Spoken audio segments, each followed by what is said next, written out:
And Patty Cord, CORR, is going to be here for questions from the school district. Why? Thank you, Greg. CORR. Chief Operating Officer. Okay, so if you guys are ready, we're going to start off with Clint, and then they will be available for questions at the end. Clint? So good afternoon, everybody. Again, my name is Clint Meekum. I am the Emergency Management Director here in Volusia County. Thank you for joining us this afternoon. We're here to talk today to talk about Milton's potential impacts and the preparations for safety and evacuations and curfews in relation to Hurricane Milton. We've witnessed Hurricane Milton continue to grow into a Category 5 hurricane. This is a substantial threat, not only to Volusia County, but to many areas across the state of Florida. Don't be fooled or get complacent with the reports that this storm will lose its intensity by the time it reaches us. We're still going to get hit very, very hard. We're looking at the potential to receive up to a foot of rainfall in some areas of the county and Category 1 strength winds across the county, along with some storm surge and some localized flooding in some of the areas. If you haven't already, you still have time tonight and tomorrow to make those last-minute preparations this storm is likely to bring. This storm is also likely to bring widespread power outages, so make sure that you and your family have what you need before the storm hits. Grab enough food and water. Make sure that any exterior objects such as your yard furniture, your Halloween decorations are brought in and they don't turn into potential missiles. Also, if you have medications that you need, make sure that you've got enough medication to last you through the coming days. Volusia County has been operating numerous sandbag distribution centers over the last few days, and they're going to remain open through tomorrow. Based on the current weather projections, this will be likely be the last day that we're able to do those sandbag operations, so this will be your last chance to get those areas. If you live in low-lying areas or along the St. Johns River, you're at an increased chance to experience flooding from this event, so take the threat of this very, very seriously. Take the opportunity to protect your property, but above all, we want you to protect your lives. I'm joined today by County Manager George Rechtenwald, Volusia County Sheriff Mike Chitwood, and Volusia County Schools Chief Operating Officer Patty Cord. At this time, I'm going to turn it over to Mr. Rechtenwald, the County Manager. George. Yep, thank you, Clint. We are making every effort to ensure our infrastructure is prepared for Hurricane Milton. Our drainage crews have been and will continue to inspect all county-maintained stormwater assets to ensure they're functioning properly and flowing free of obstructions in advance of the storm.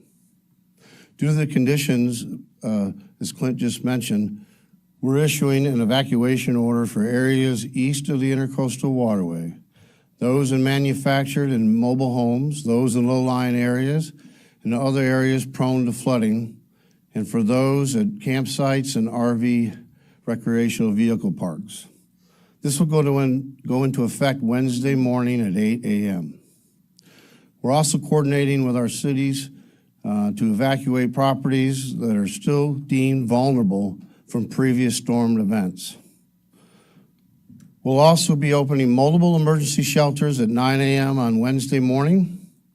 There'll be general population shelters that will include Creekside Middle School, DeLand High School, University High School, Mainland High School, and the Volusia County Fairgrounds. The Fairgrounds shelter will also be pet-friendly. For those with special needs, they may go to Galaxy Middle School and David C. Hinson Senior Middle School. If you do seek refuge in a shelter, it is recommended to bring pillows, blankets, snacks, and other items that will make you be more comfortable. Our Votran team will be ready to safely transport residents to and from shelters at no charge. We will be providing more about this tomorrow. As the storm continues, we will continue evaluating the needs to close the bridges based on current projections.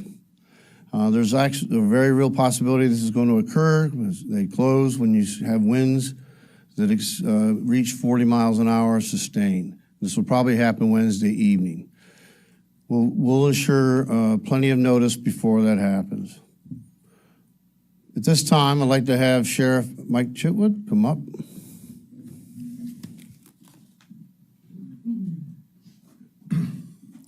Thank you, George. You know, this is not the time to be lackadaisical. The window is closing on us, and we really need to be prepared. We are going to be instituting a curfew beginning Wednesday night at 8 p.m., and we anticipate lifting it probably Thursday morning at 8 a.m. The purpose for that is during the height of the storm, we need folks off the street. You need to allow law enforcement, EMS, and fire to do their job. You heard the county manager talk about the bridges, sustained winds of 40 miles an hour or more. The bridges will be shut down. And the last thing I have to stress is this. I really don't need anybody out there sightseeing or storm seeing and then making yourself an emergency and endangering first responders. We have a job to do. There's going to be a point in time during the storm that we might not be able to respond. So I implore everyone, please listen to the directions that are being provided by county leadership, and let's get through this safely. And I think at that point, I'm supposed to introduce you. Yes, thank you. Hi, Patty Core from Volusia County Schools. I come and bring greetings from Dr. Balgobin, our superintendent, and I'm just here to answer any questions if there are any.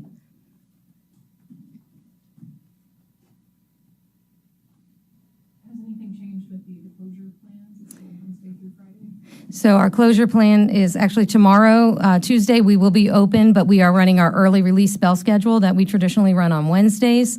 And the reason was not necessarily because it's unsafe for the storm yet, but because we want to give people that extra hour to prepare.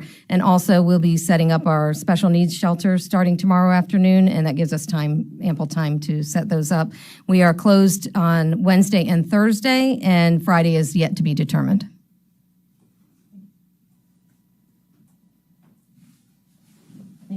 Thanks, Patty. Appreciate that very much. Just before we open it up to any further questions, I just wanted to reiterate and reemphasize the seriousness of this threat.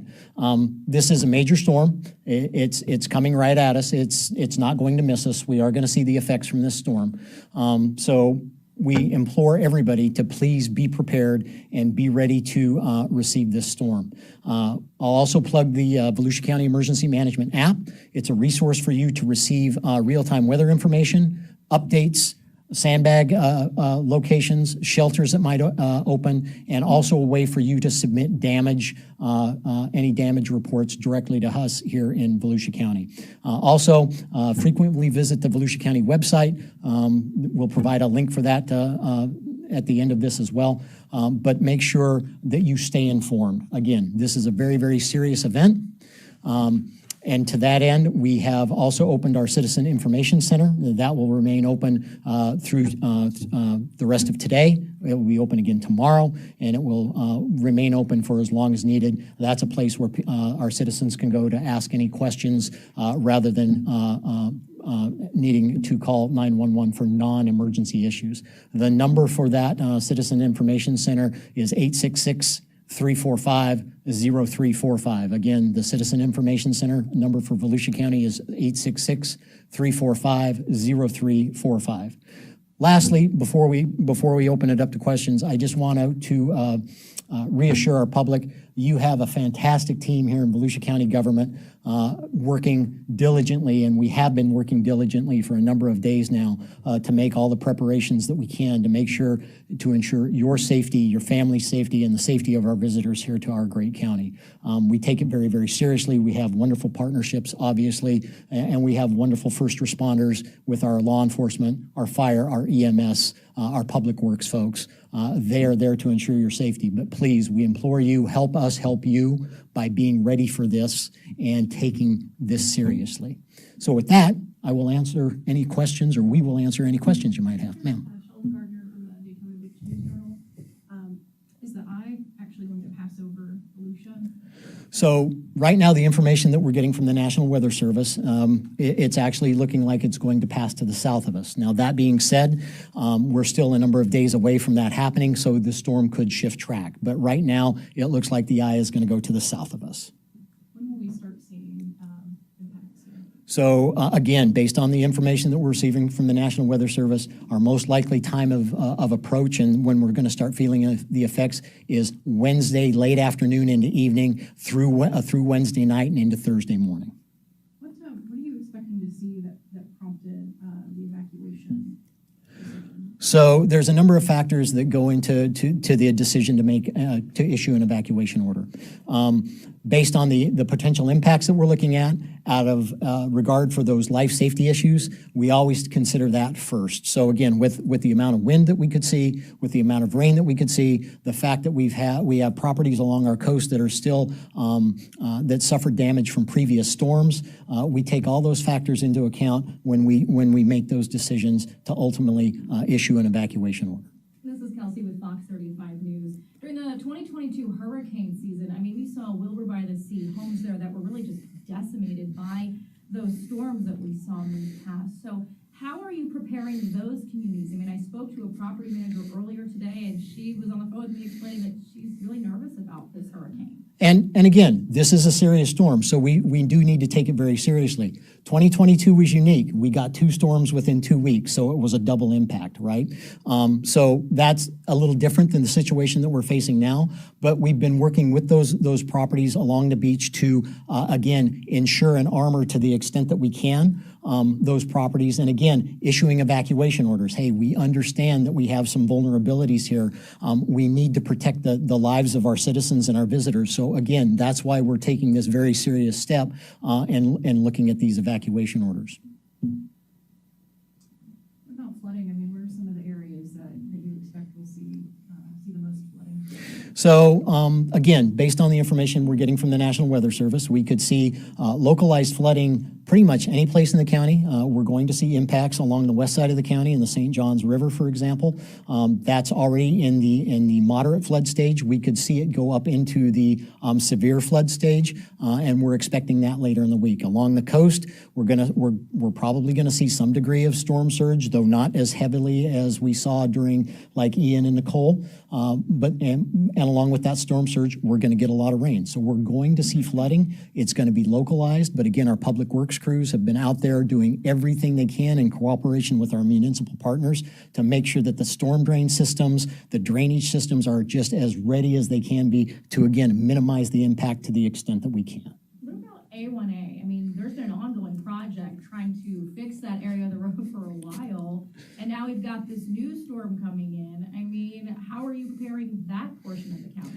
So A1A is a state road. We're working with our state partners. We always do to make sure that, again, that road, if it gets damaged, it's repaired as rapidly as possible. We work with FDOT to try and mitigate the damage that we may receive. But again, it's that close communication and those close partnerships that we work with, and all of the other projects across Volusia County that Volusia County is responsible for, the public works roads projects and stuff. Those have all been buttoned up in anticipation of the storm. So again, we're taking all the measures that we can to make sure that we are just as absolutely ready as we can be.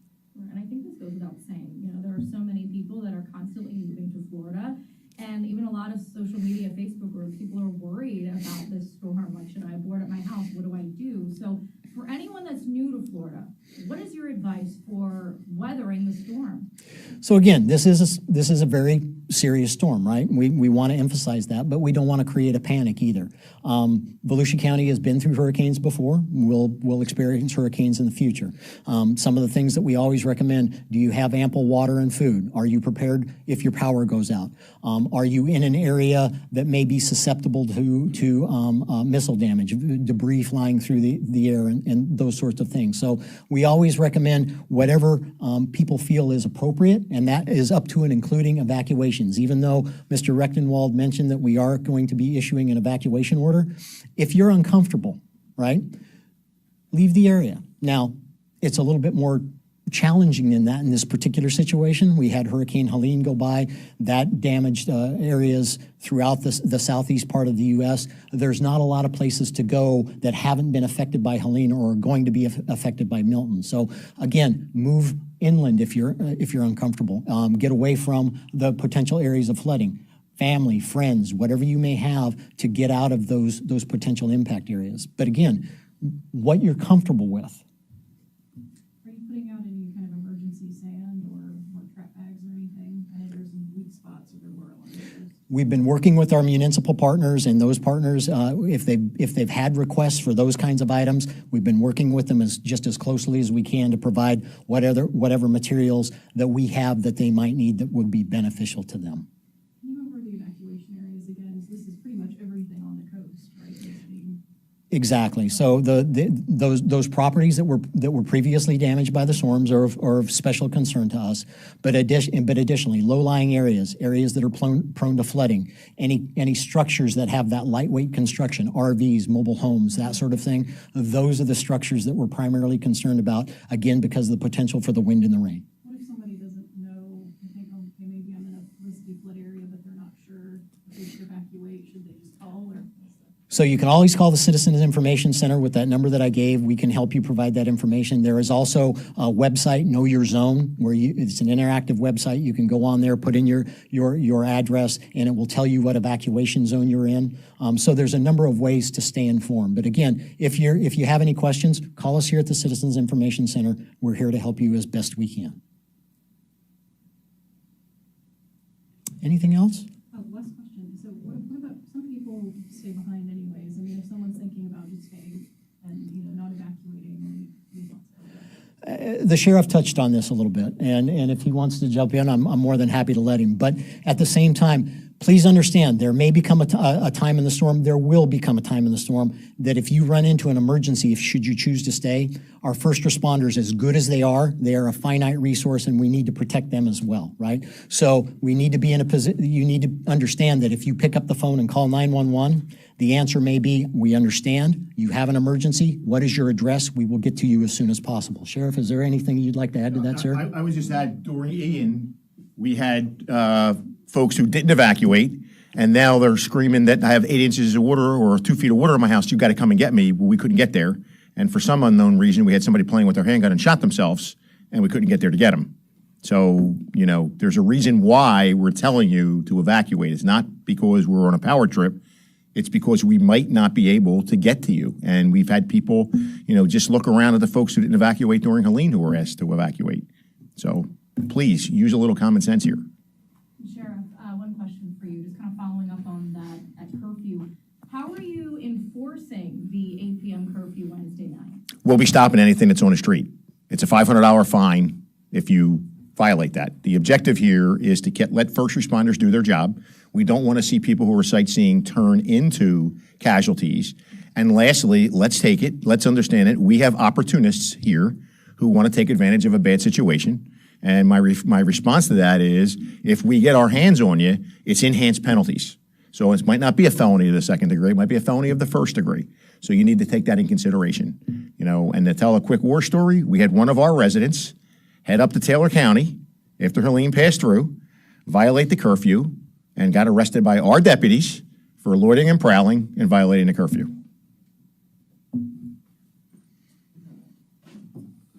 Last call. Any other questions? Folks, again, thanks for coming and taking the time to come and chat with us this afternoon. We appreciate it very much, and I'm sure we'll be talking as the event progresses. Thank you.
a registered Republican for 23 years. I was a doctor in private practice for longer. A politician is good at politics, not medicine. This isn't about politics. Politicians are never more qualified to make medical decisions than women and their doctors. That's why I'm voting yes on Amendment 4. Amendment 4 is the only way to stop this dangerous ban. Amendment 4 gives women the freedom to make health care decisions with their doctors.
Maybe like the plane went up and down, but he was one of my favorite instructions because he'd be like, he would fall asleep like right in the airplane with it. He was just that good. If he felt the plane move at all, he'd like, I got the airplane. And he was just like, he was literally like, fall asleep. I'm like, Don, what are you doing?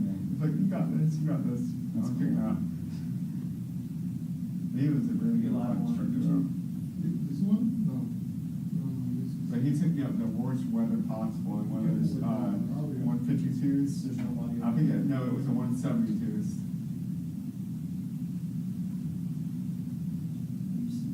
Instrument training was terrifying. Yeah. At least with him. Sure. YouTube started.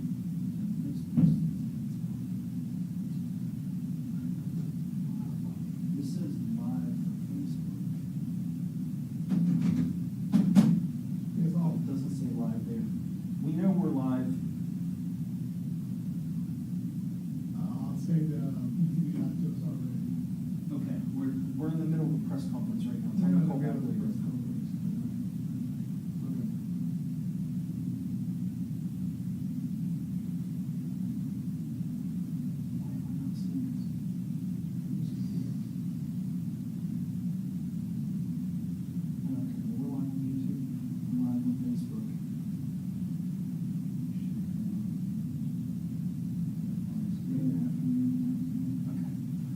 One second.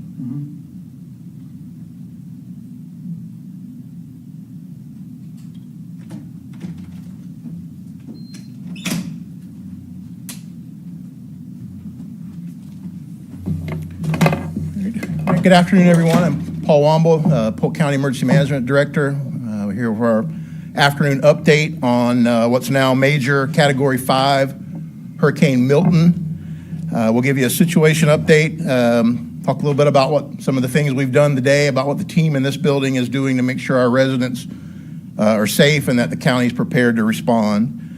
As of earlier today, the National Hurricane Center did upgrade Milton to a strong Category 5 hurricane. What does that mean for Polk County? Right now, the forecast from the Hurricane Center, Milton is forecast to weaken before it makes landfall, somewhere around Tampa Bay on Wednesday. For us here in Polk, we will start to expect some rain and winds beginning Tuesday night into Wednesday.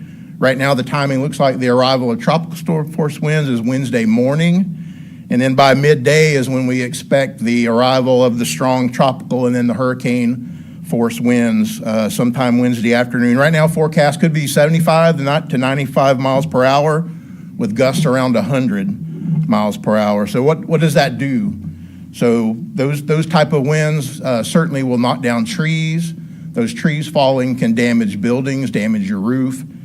They'll certainly knock down power lines, expect power outages. That will not, that will happen as those power lines come down. Those trees can block the roads. Once the storm gets here, stay off the roads. You know, if you don't have to be out, which I'm not sure why you would at this point, especially in hurricane conditions, stay off the road. It will not be safe to move around.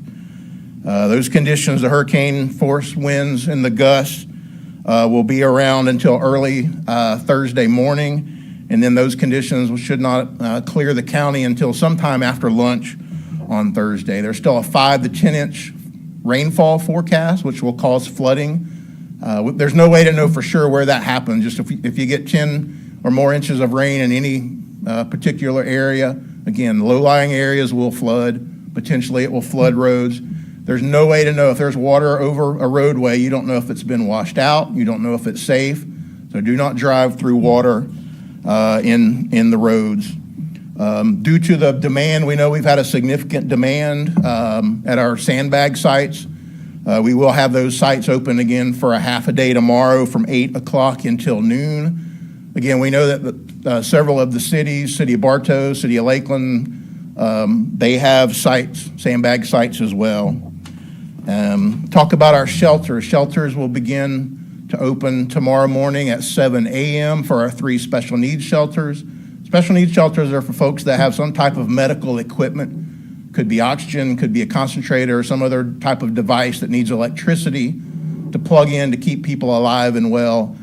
Citrus Connection is working to transport the folks that are pre-registered in our program, and we'll get those shelters open at 7 a.m. At noon tomorrow, the 16 other shelters, 3 that are pet-friendly, 13 that are general population, those will open at noon. All of the shelters, the exact locations with the addresses are on our website at www.polk-county.net. They've been posted to social media, and we'll continue to update the website, update the social media as the storm gets closer. Again, monitor the forecast. Everything we do, all the emergency protective actions and the timings I've just described come from the National Hurricane Center and the National Weather Service forecast and their information. It could change, but the forecast itself, the track, and the timing as we get closer, it appears to be locked in. Polk County will be impacted by this storm. The Hurricane Center tells us this will be an unprecedented historic impact to the Tampa Bay region.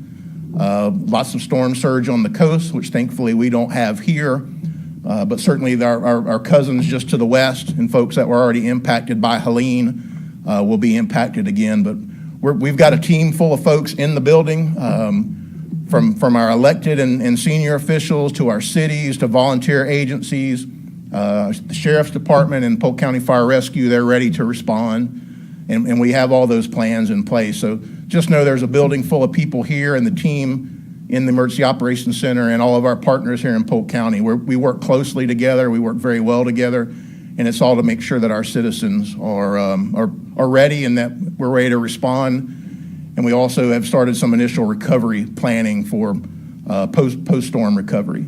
So again, Polk County, our website, we keep that updated. You can find links to all of our social media, the sandbag sites, the shelter locations, so polk-county.net. With that, I'll take any questions in the room. Thanks a lot. It's another photo video, and we're up close on YouTube. It's where we can be found.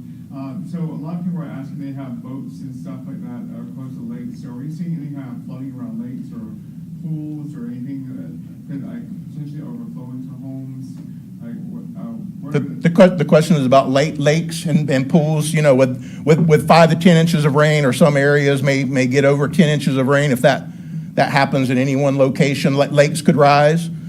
We've been in contact with both South Florida and Southwest Florida Water Management District. We're monitoring lakes.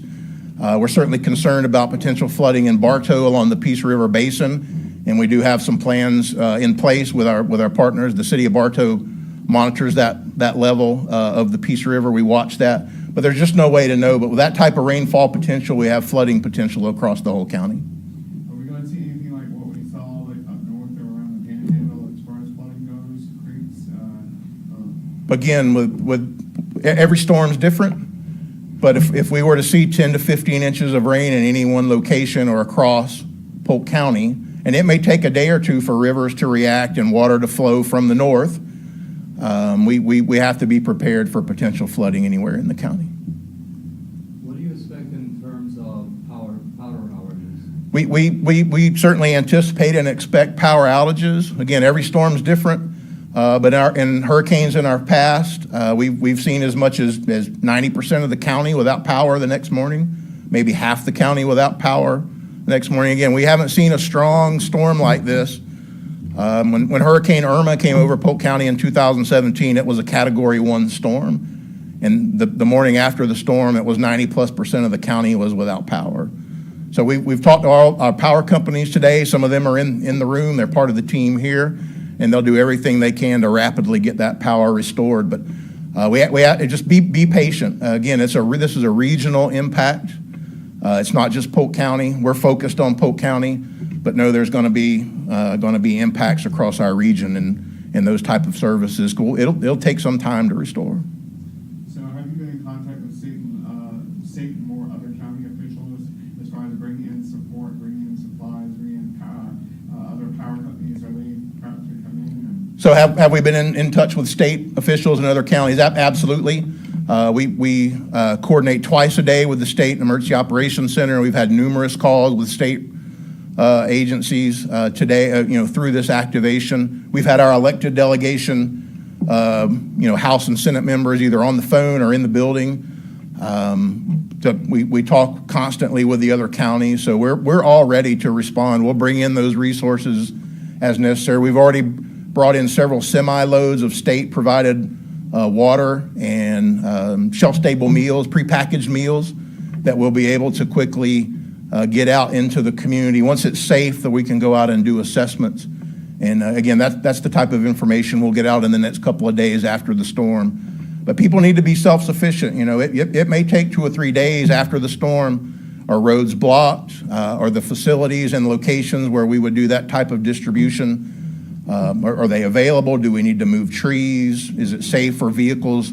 The Red Cross and Salvation Army, for example, they use mobile vehicles for mobile distribution. It's got to be safe for them to move around before we can start that type of recovery. Do you have any recommendations for as far as people trying to get food, get water, or trying to find water, like grocery stores? I know there's going to be a lot of infrastructure like crowding and like if people are trying to get out of the way of the path of the storm. Is that in Davenport, Haines City, all that area is kind of really very heavy populated. So what would you recommend? Yeah, we've had some reports yesterday and again today. There's been a lot of folks going to get gas in their cars, going to the grocery stores. Be patient. Everybody's trying to prepare. The arrival of the impacts, again, as long as the forecast does not change, you got all day tomorrow tonight and tomorrow to get that done. So there's no need to panic, but we've really got about another day or so to finish those preparations, make plans for your family. If you don't have those now, get them in place, because based on the current forecast, as of Wednesday morning, early to mid-morning, and then through the day on Wednesday, that's going to be the time to hunker down and ride out the storm, and then we'll begin recovery as soon as it's safe. All right, any other questions? All right, thank you. We'll do this again at 10 a.m. tomorrow and again at 4:30 p.m. tomorrow afternoon. Thank you for being here.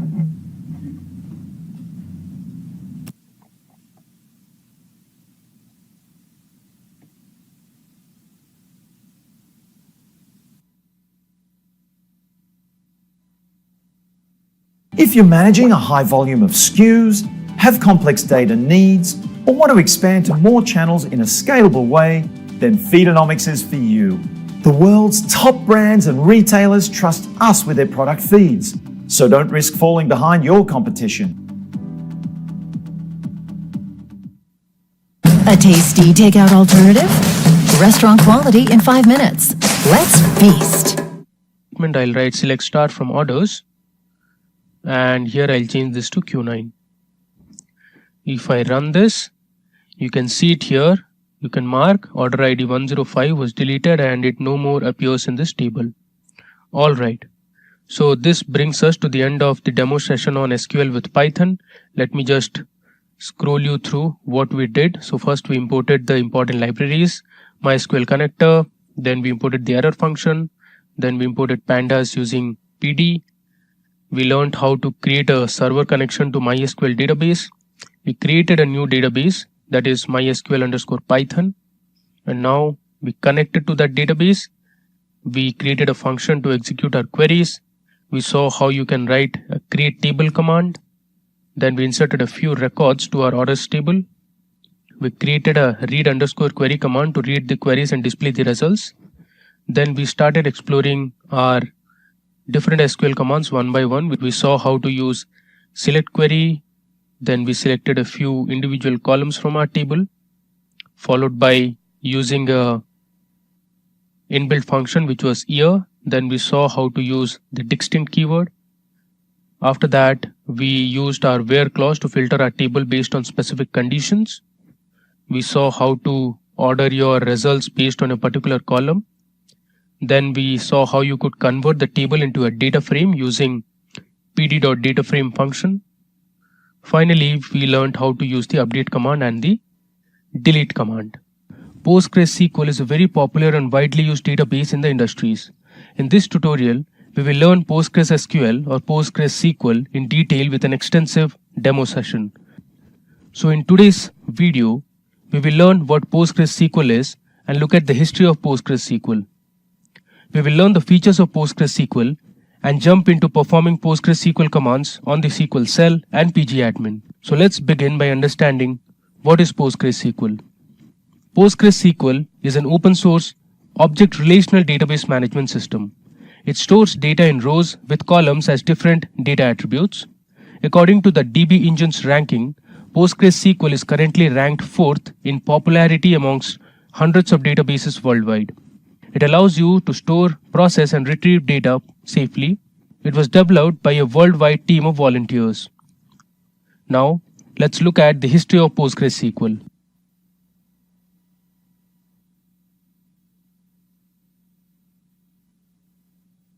Like playing it up and down. He was one of my favorite instructions because he'd be like, he would follow us.